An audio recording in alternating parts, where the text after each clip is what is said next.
Defining experience about Scarface, it was my first opportunity to work with a truly great actor and a truly great script. And I had never done anything like that before. And from that, I grew as a director. It was, as I say, a very kind of combative collaboration, but I think we made a really fine film out of it. Howard Hughes, millionaire genius, was a pioneer in aviation and motion pictures. He defied convention, set new patterns for others to follow, made stars of unknowns, and left the world a legacy of film classics. This is one of them. Scarface. Starring Paul Muni as Scarface, and Dvorak, George Raft, and Karen Morley. The crime scenes in this film are based on events that actually happened. Don't you know it's Valentine's Day? Well, the reason I did Scarface, or how it came to my attention, is I was watching the old Paul Muni film about 3 o'clock one morning when I couldn't sleep, or one evening when I couldn't sleep, and it occurred to me that a film like that, a film like Scarface, the rise and fall of an American gangster, had not been done. Certainly not been done recently. Hadn't been done since Scarface. And having had done a number of films with Pacino, I'd always wanted to do a large gangster film where he would have a part to play in this genre. And it occurred to me that this was not the old Scarface, because the old Scarface had to do with Prohibition, but the rise and fall of a gangster, American gangster, a dynasty.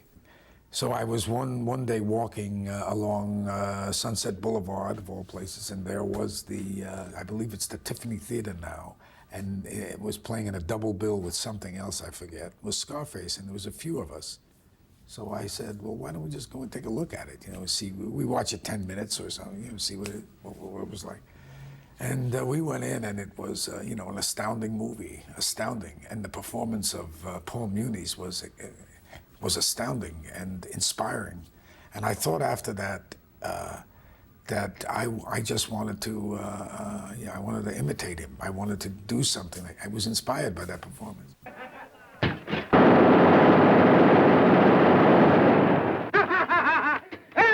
Monkeys there! They think they're gonna get Tony Camani, eh?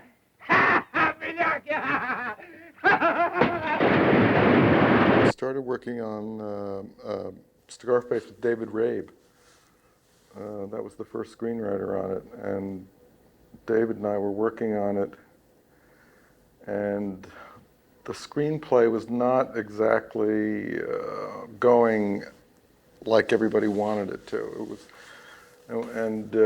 and ultimately I felt that we couldn't all agree on what we were trying to do, and David and I left the project. Then Marty went and got Sidney Lumet and Oliver Stone. Sidney, who I'd done 2 films with, thought about it and immediately came up. He says, well, why don't you do this about the cocaine world? And it occurred to me that that's it. That's it. And I enlisted Oliver, who I'd known for a long, long time. Oliver, who and I were very good friends. And we embarked on this venture, this quest to explore the cocaine world. I was approached originally by Marty Bregman, who I had written Born on the 4th of July for, and he had developed that movie for Pacino in the late 70s. He came to me after the failure of my picture I directed called A Hand, and wanted my services back as a writer. And he paid the enormous amount of money for 1982-3 that I had never, probably one of the top salaries I've ever received by a scriptwriter. So I needed money, and I was in a tough place. I was leaving America. And he said he wanted to do Scarface. I said, I'm not really interested in remakes, I'm not interested in... I looked at the movie, and I'm going to say something probably that's sacrilegious here to film buffs, but I didn't care for Paul Muni's Scarface that much.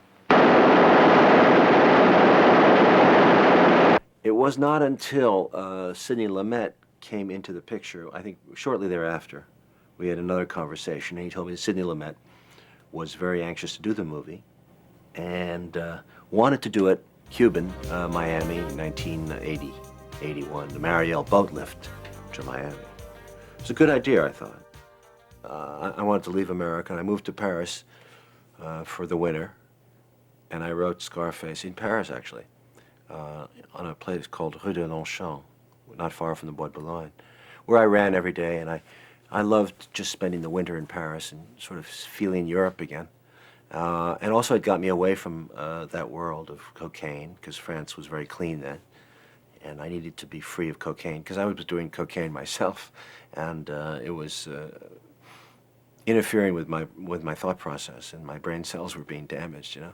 So I really needed to get away from America, because I knew too many people here who were doing coke. It was a time of cocaine and excess. So in a sense, I broke the habit by writing about cocaine. That was my farewell to cocaine. Sidney read the screenplay. He didn't quite like it. He felt it should take more of a political direction, and I thought that not only wouldn't work, it wasn't true. The direction he wanted to go into. Anyway, there was really a creative difference. There was an artistic difference. And I backed away. I backed away and went out and looked for another director, and ultimately found De Palma, who saw the film as I saw it, as Oliver had written it. When I first started with David Rabe, we had more or less tried to start with the original Scarface, Italian, Chicago. But the script that came to me ultimately that Bregman had developed with Stone was completely different. Nothing I had ever envisioned, and that's why I liked it so much, because it was a whole new way of approaching this material.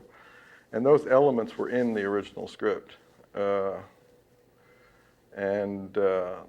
liked the material specifically because, to me, it was sort of like a modern metaphor for the Treasure of Sierra Madre, where cocaine becomes gold, and it's a kind of the American dream gone crazy, where you have this product that you can turn into millions of dollars, but in the process, you destroy your life.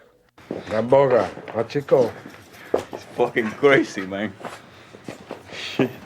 All like gold dust blowing in the wind, like. Huh? You see, Manny?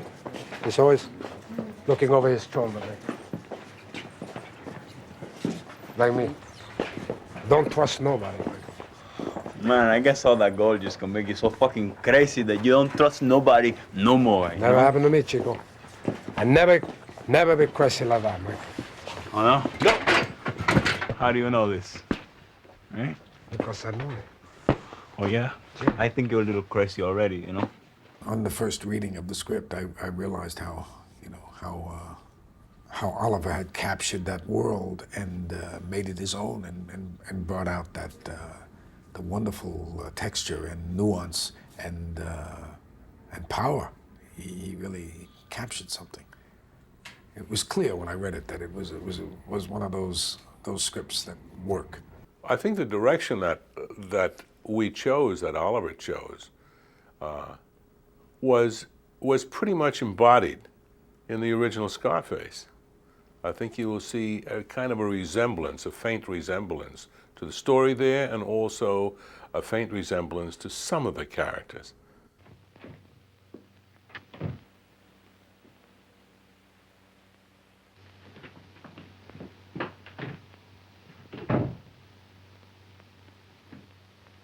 That's a nice way of catching, huh? What do you mean, catch me? I wasn't doing nothing. You was kissing him. Sure, what of it? Well, I don't like it. You're missing lots of fun, Tom. Listen, I don't want anybody kissing my sister, understand? You're hurting my arm. I don't want anybody putting their hands on you. What do you think you're doing? Well, I'm your brother. You don't act it.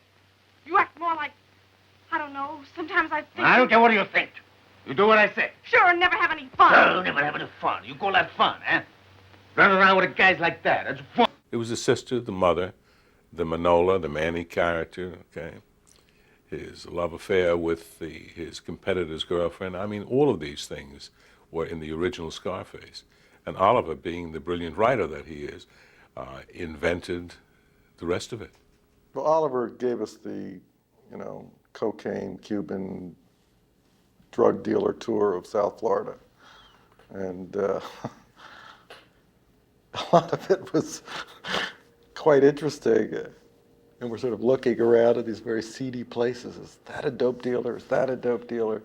I remember once sitting with Al and Oliver, and we finally looked at these guys, and they looked like dope dealers. And then, of course, we discovered they were the band. So there was, we saw a lot of people, especially the narcotics cops, and you know, these corrupt lawyers that were representing these guys, and we had some meetings with, I'd say, a lot of shady individuals. We got a big assist from the U.S. Attorney's Office down there. And they showed us their files, and they showed us their tapes, their videotapes of crime scenes. They were magnificent. The Organized Crime Bureau down there, headed by a guy named Nick Navarro, who later became the sheriff of Broward County, he was a Cuban, okay, was essential in making this film. They were very helpful. They opened up files for us. They were consultants to us. They were very anxious to have this film made. It was an anti-drug film, very much so. And they wanted this film made, and I think we pleased them. But all of the violence in this film, the terrible things that did happen, happened. But Al did a lot of the interesting things. When I first met him, prior to starting the picture, we were doing some screen tests. We were testing Michelle Pfeiffer and other ladies. And then after we finished that day, he said, "Johnny, can I ask you a big favor?" I said, "Yeah." He said, "Only speak Spanish to me once we start the movie." I said, "Really? Why?" He said, I want to hear Spanish. And he said, "Maybe I don't understand, but just talk to me in Spanish." So I did. For the entire picture, Al Pacino and John Alonzo spoke Spanish. I mean, Al's more or less broken Spanish. And that's part of his preparation. And I think that's part of what makes him one of America's finest actors. You know, Al and the rest of the actors wanted to be very sure that they were correct in their pronunciations of the words and their mannerisms. And so we had a lot of, you know, technical help and a lot of sort of, you know, playing the scenes back and forth. And Al and the other actors would find, you know, they would improvise things and find things to build into the scenes, and we would, Oliver would come back and rewrite them. There was a lot of that. Michelle Pfeiffer was a young actress that nobody had heard of. Michelle Pfeiffer's agent called me and suggested that I meet with her. And I said, well, if she would be good enough to fly herself in, we wouldn't pay for her transportation. But if she would be good enough to fly herself in, I would see that she would certainly get a reading. And she did. She paid for her own transportation in. For me, that was very important. I had every intention of paying for her transportation, which we did before we hired her, because we didn't hire her for a couple of months, until a couple of months later. But if a young actor is willing to, is that committed or is that interested in doing that role, that they would take the dollars, and they would, which are hard-earned dollars at that point in their careers, and come in or make that kind of an effort, we always pick up the tab. And she did, and we auditioned her we read her with Al, with a lot of other young ladies. I think we auditioned every young actress in the business at that point. And at the theater that we used as a casting, to cast this particular role, this particular day, when she got up on stage, she brought Al to life. He was magnificent. I mean, he was, and it's interesting because... As I say, once you find that you get into a rhythm, and if you're relaxed when you're doing it, you can take anything. I mean, you just go, you get zen about it. Because if you, for once, take a look around you, it's just unendurable. But I think by doing that, I was able to cope. The ending of the Paul Muni Scarface has probably a lot to do with the codes of the time, that the bad guy had to repent or had to crawl on his knees and to beg and be a coward so that he could be killed or punished. Don't shoot, William. No, don't shoot. I told you show up this way. Get you in a jam without a gun, and you squeal like a yellow rat. Come on. Climb into this.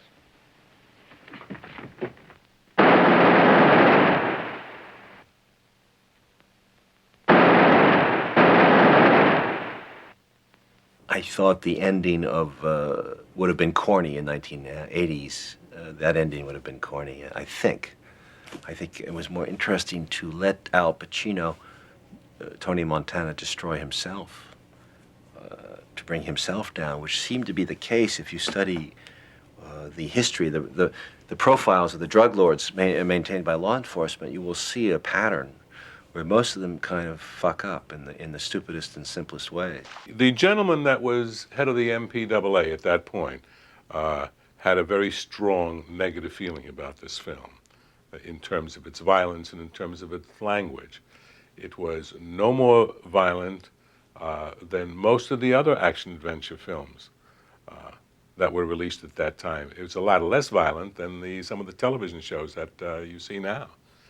But the language was a big problem to him, and he threatened us, not only threatened us, but he stamped an X rating on this film.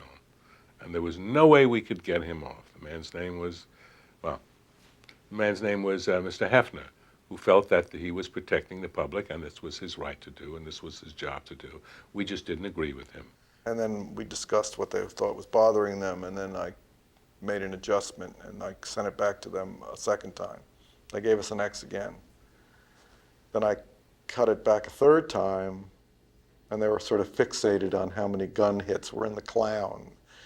And I was thinking, the clown? They're worried about the gun hits and the clown. So I said, I'm not doing this anymore. And then everybody sort of said, well, you have to do something. And I said, I'm not going to do this anymore. I think we're going to hurt the movie. And then I basically got on the phone, and I called some of my reporter friends nobody knew about, and I said, this is an outrage. They're cutting this movie, and I don't want to do it. And so I basically went to the press. And I went to arbitration on this, except I went prepared for literally a court case. I brought in 3 psychiatrists, 3 experts in this field. I brought in Time Magazine, a feature writer, Time Magazine. I brought in the police officer, the head of the Organized Crime Bureau from Miami, who was very helpful in making this film, in terms of how this would affect children, the fact that it was an anti-drug film, and how important it was for it to be made. And we conducted this thing. We conducted this like a trial, and we beat him. We beat him hands down. The vote was 18-2 in favor of our getting an R rating, and which we did, which did not create a wonderful relationship with Mr. Hefner, although I'm sure he was doing what he thought was right at the time.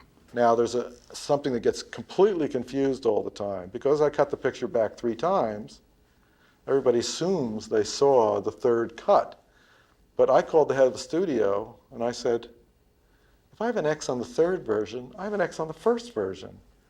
The initial version, they're all X's. Why don't I just go with the first version? And they said, oh, no, you can't do that. And I said, why not? An X is an X, isn't it?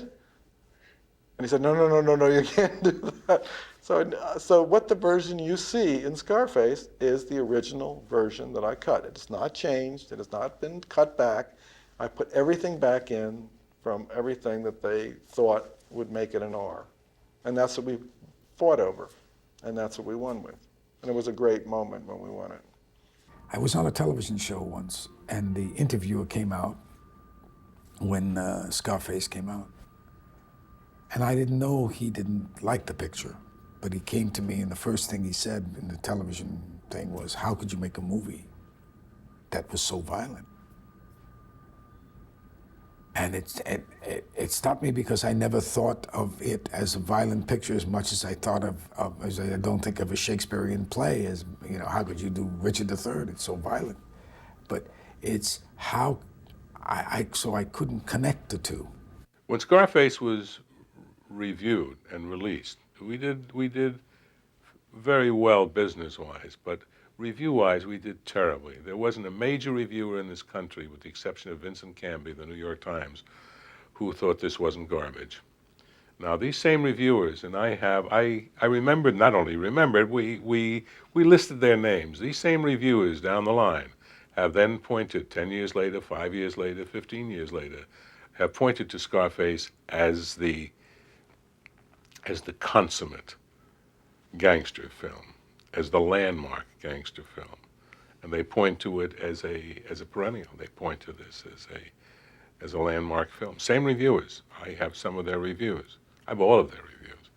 And it's amazing how people have changed their minds. We were destroyed by the press in this. But the first Scarface was also brutalized by the medium. A lot of people really hated the movie because they were so shocked by it. It's one of those movies where everybody's so shocked by it, and the publicity had scared everybody away because of all the fightings with the ratings board. But of course, years later, they all say how good it was. But at the time, it was not well liked. When Harry Tattleman, the gentleman that converted or converts Universal's film into television fare, taking out the language and some of the violence and some of the nudity, came to me and told me that they had plans to release this on network. I told him, I said, Harry, you're crazy. How are you going to get around the 160 F words? How are you going to get around all of the other profanity? He says, I will be able to do it. And it was shocking. He did it, and it works. It works as television. His industry just happened to be cocaine and was illegal. But he was a dynamic character. He was certainly an exciting character. He was a romantic character. He was all the things that a good gangster film should be in terms of the leading man. You can't really see it objectively, but I could say that of the movies I've made, it is one of my favorite films in terms of memory, when I remember it. So in a sort of traditional Hollywood way, where you have a great producer and a great actor and a great director and a great screenwriter, I think we made a really great movie. And everybody did their best they could in a very controversial material. And we got our heads handed to us at the time, because the movie was, sort of scandalized everybody. But in retrospect, Al talks about it as one of his favorite movies. And when you look it back, you say, this is really good.